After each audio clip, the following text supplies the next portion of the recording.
February 15th, 1944, Marine Observation Squadron 5 was formed in Quantico, Virginia. The squadron supported ground forces by providing observation and fire spotting from the air. The squadron deployed to Iwo Jima in 1945. After the war, the squadron was relocated to Sasebo, Japan, as part of the occupation forces until it was decommissioned in 1946. In 1966, the squadron was reactivated on Marine Corps Air Station Camp Pendleton. Initially outfitted with OV-10 Broncos, the squadron was quickly supplemented with UH-1 Echo helicopters. Under the command of Marine Helicopter Training Group 30, VMO-5 served as a pilot training squadron. In 1968, VMO-5 was redesignated to Marine Light Helicopter Squadron 267 as the Broncos were transferred to other observation units. In the late 1980s, HML-267 was redesignated as Marine Light Attack Helicopter Squadron 267 when it received its own AH-1 Whiskey attack helicopters.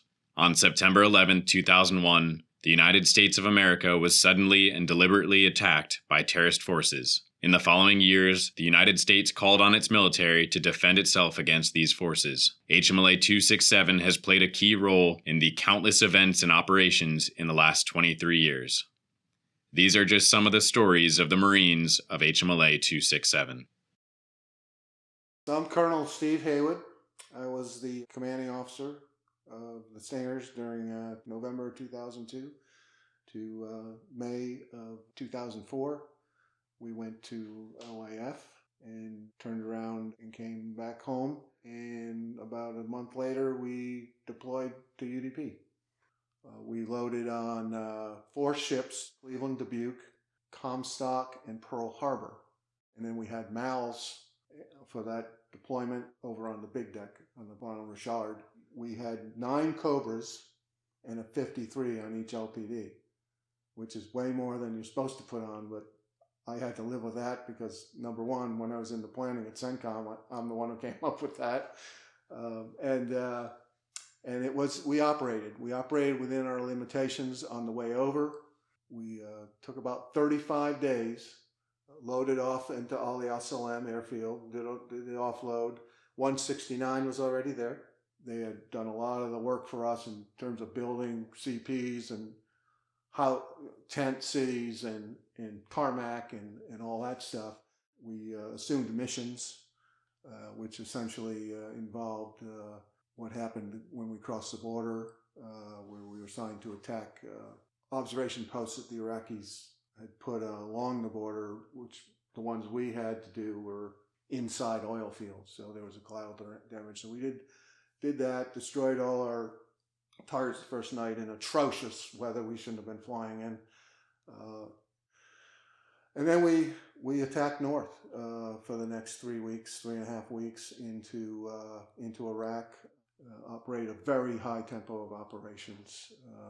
We flew a quarter's worth of flight hours in 3 weeks. We pulled 18 phases in those 3 weeks. 26 of our 27 aircraft were hit by ground fire, but they repaired most of those fairly rapidly. Following the operational pause where they went to stability operations, we were told we were going to go relieve 367 on UDP. So we came back on C5s. In about 6 weeks, we deployed over to UDP and did a standard UDP. It was an all-hands effort. It was most, if not nearly all, Marines' first time in combat. The officers and the enlisted aircrew were flat out, including me as an older guy, at the edge of our endurance. The distance we ended up going was Kuwait to Tikrit is like fighting a war from San Diego to Sacramento. Okay, so we had a lot of activity going on, but they really came through in spades. Be ready for anything, especially tasks you're not necessarily trained for. For example, I talked about 9 Cobras on an LPD with a 53, or living in the field for 45 days on a FARP, going 400 miles north. It's a come-as-you-are war, train hard, into high standards, train your maintainers, your loggies, and expeditionary maintenance, changing blades that have shot up in the field. The plan isn't worth a damn, but the planning is. I have no doubt you will live up to the legacy of the Marines went before you. You don't have to be a combat veteran to go to combat, but you have to be trained. But you will, and you will perform, and it'll be the best thing you ever do when you look back on it over time. I mean, you won't miss the circus, but you certainly will miss the clowns. But enjoy your time in the Corps. You're part of a great legacy. The original time I checked into 267 was 2003. I was PFC Walker at the time. My first deployment was interesting because I didn't know anything about what I was doing or how life was as a Marine. My introduction to it was getting woken up one day while I was in Okinawa and had about 30 minutes to get my gear ready to go, and I was shipped off on a boat called the USS Juno, and we were out on the sea hunting terrorists. That was my first deployment. Did that for 6 months. 267 was pretty much a MEU squadron, so it was a constant revolving door the whole time. I went on the 11th MEU, came back, already had my name on a list for the 15th MEU, did that as well, and then came back from the 15th, and then turned around and went right back on the 11th MEU again. And then from there, came back and hung out for a little bit, and then went out again with 267 went to Afghanistan. Like I said, my first deployment was probably like what made me stay in. Going on that first deployment, having that exciting moment of like, you don't know what's happening, to being on a small boat, Navy SEALs, guys with beards, blue jeans, the whole thing you can think of. I felt like I was living on a movie set. That was me. That was the introduction to the Marine Corps. And after that, I knew I was hooked. I wanted to stay in.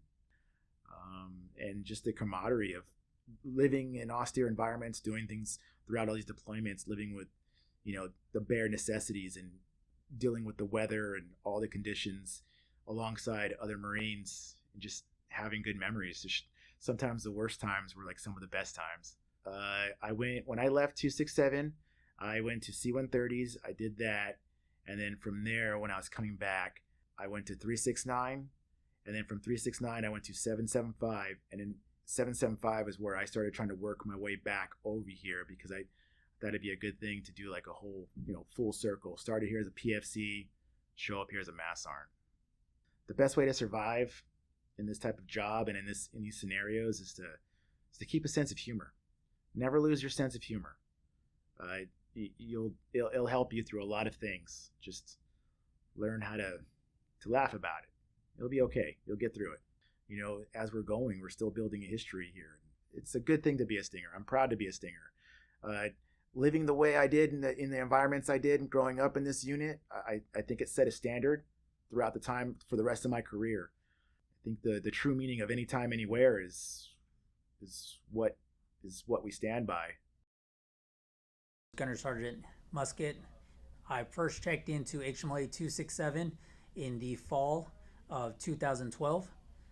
Throughout my time with HMLA-267, I first started off with the 13th MEU that ranged from 2013 up until 2014, where we were able to take 3 Huey aircraft, put it into a C-17, and transport them down to New Delhi, India. And for my second deployment from the summer of 2015 to the summer of 2016, I again deployed with the 13th MEU out of San Diego, California. First starting off with HMLA-267, for my first 13th deployment, what most surprised me was the type of impact that the Marine Corps had on the world. That's when I started to really realize what the Marine Corps was about and how it affected, what our part was and how it affected everything throughout the world. The memories that I had from going, just not only on the boat, but like going into like different countries and getting to experience what the world has to offer. That was one of the main goals of why I joined the Marine Corps. Go to multiple countries like the Philippines, Hong Kong, all the way down into the Middle East, where one of my best experience was being able to go to Dubai, explore Dubai, one of the most richest cities in the world, And then when it came over to the boat, they always say it, but the thing about the boat was, yeah, you're in the suck, but the best part about it was you weren't doing it by yourself. You were always there with other Marines that were trying to make the best of the situation. And when I go back now and I look back at it, I definitely wouldn't change anything for how it turned out. In the fall of 2018, I got histed and chosen to go down to MCRD San Diego to become a drill instructor, where from 2018 all the way up to 2021, spent 3 years in MCRD San Diego. And funny story is, as soon as I was coming up to my end tour, I actually called up the monitor, definitely told him I didn't want to go to the East Coast. MOL pops up saying I have web orders. I go and look in on that, and it says HMLA-267 right again. Checked in to 267, as a private, and now going back as a staff and CO definitely was in for a real surprise on what I was coming into. In a way, I was kind of happy of going back to 267 because even though I was gone for 3 years, there were still Marines that I was contacting and still friends with here back at HMLA-267. So when I got the word, I definitely hit up all my friends and let them know, hey, I'm coming back. Here's my date. The junior Marines coming in right now, the next generation of the Marines. Hard work and effort is going to take you so much further than you can ever realize. You're never going to learn you're never going to know everything. You never will. And that's the best part about being in a unit and having good leaderships and Marine around you, is you can be able to ask them questions, and that's not a bad thing, because at the end of the day you are learning something new, and that knowledge or information that you learn is definitely something that you can pass down. My name is Katie Aquavella. I was a 6174 Huey crew chief. I did a 31st MEU in 2018, and then I did the 15th MEU from 2020 to 2021. In 2020, on the 15th MEU, we went into Somalia. We did some close air support, a lot of armed overwatch for the ground guys who were pulling everybody out of Kismayo, Mogadishu, and Baladogle military airfield. And so our part as skid sections was just to do a lot of protection, waiting on a call in case anything happened and there was any troops in contact, that we were there on standby for most of it. We did that for about a month, from December into January. There was just a lot of chaos and a lot of just learning kind of everything that we have been training for and doing it in real life and seeing what that looks like, on a battlefield and in a place where there actually is a threat to Americans. Stingers, thank you for your continued efforts and commitment to excellence. Rest assured that if and when called, we'll be ready. Anytime, Anywhere.